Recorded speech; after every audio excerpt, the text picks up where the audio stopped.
IDTV మన ఉనికి మన వాణి. తమిళనాడు ముఖ్యమంత్రిగా బాధ్యతలు చేపట్టిన తర్వాత తనదైన మార్క్ పాలిటిక్స్ నడుపుతున్నారు విజయ్.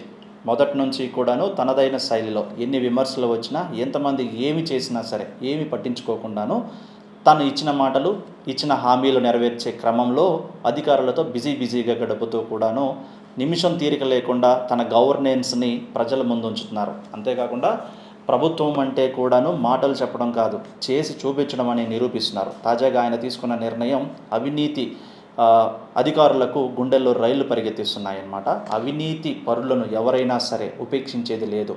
ప్రభుత్వ కార్యాలయాల్లో ఏ అవినీతికి పాల్పడినా సరే వెంటనే చర్యలు తీసుకోండి. అలాగే ఏ ఒక్క అధికారైనా సరే 1000 రూపాయలు లంచం అడిగినా సరే లైవ్లో పట్టించిన వాళ్ళకి ₹1,00,000 బహుమతి ప్రకటించాడు సీఎం విజయ్.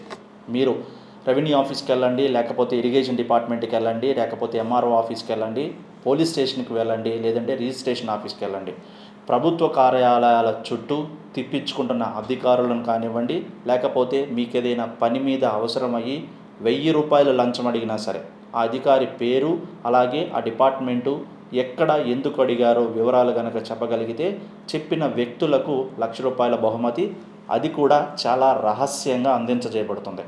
దీనికి సంబంధించి ప్రత్యేక డిపార్ట్మెంట్ని ఆయన రెడీ చేయబోతున్నారు. అవినీతిపై ఉక్కుపాదం పోమేందుకు, చెప్పిన మాటలు నెరవేర్చేందుకు, అందరిలాగా కాదు చెప్పింది చేస్తాడు అని నిరూపించుకుంటూ కూడాను అవినీతి పరులను భర్తం పట్టించడం కోసము, ప్రజలకు అవినీతి పరుల నుంచి రక్షణ కల్పించడం కోసం ప్రత్యేకంగా ఒక శాఖను ఆయన రెడీ చేయమని ఆదేశాలు కూడా జారీ చేశారు. ఈ యాప్ ద్వారాను ఎవరైనా సరే, ఏ శాఖలో అయినా సరే, ఏ అధికారైనా సరే పొర్రపాటున ₹1,000 రూపాయలు లంచం అడిగినా సరే ఆ అధికారి పేరు, వివరాలు కనుక ఆ యాప్లోనూ ఆ శాఖకు అందిస్తే మాత్రం వెంటనే ₹1,00,000 బహుమతి, తక్షణమే అధికారి సస్పెన్స్ కూడా చేయబడతాడు.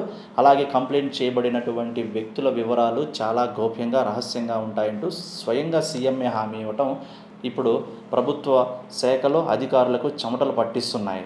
పొరపాటున ఎవరైనా సరే రూపాయి లంచం అడిగాడా అవుట్ ఇక అన్న రీతిలో విజయ్ తనదైన స్టైల్లో తనదైన మార్క్ పాలిటిక్స్ రన్ చేస్తున్నాడు తమిళనాడులో.